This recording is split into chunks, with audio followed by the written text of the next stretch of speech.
ఇద్దరు దంపతులు కూర్చున్నారు.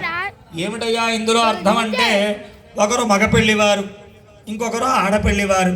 మరి వారికి అబ్బాయిలో అమ్మాయిలో ఎవరున్నారో నాకు తెలియదు, కానీ ఇప్పుడు ఒకరు వారి అబ్బాయికి పెళ్లి చేస్తున్నారు, ఒకరు వారి అమ్మాయికి పెళ్లి చేస్తున్నారు. అమ్మాయి ఎవరయ్యా? ముత్యాలమ్మ అమ్మవారు. అబ్బాయి ఎవరయ్యా? అనంతేశ్వర స్వామి వారు. కాబట్టి ఈ రకంగా మనం అనుకున్నట్లయితే, అదిగో అబ్బాయి తరపు వాళ్ళు ముందుగా ఆ స్వామివారికి కంకణాన్ని అందిస్తున్నారు. అమ్మా ఆయనకి ఇవ్వండి అయ్యా, అందరికీ చూపించాక స్వామివారికి నాయన గట్టి మేళం. ఓం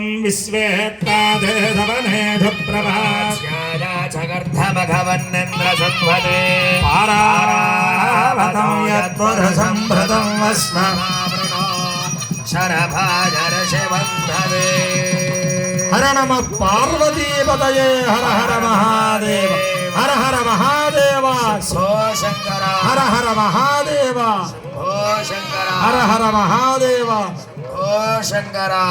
అదిగో అమ్మాయి తరపు వాళ్ళు అమ్మాయికి కట్టేటువంటి గౌరీ కంకణాన్ని ఇస్తున్నారు చక్కగా.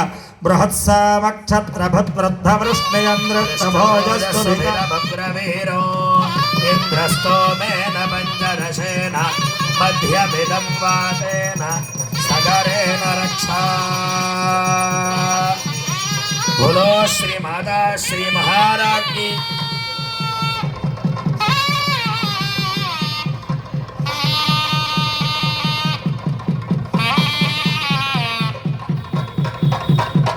అలా చక్కగా స్వామివారికి అమ్మవారికి, అమ్మవారి ఎడమ చేతికి స్వామివారి కుడి చేతికి, వివాహంలో మాత్రమే ఎడమ చేతికి రక్షాబంధనం.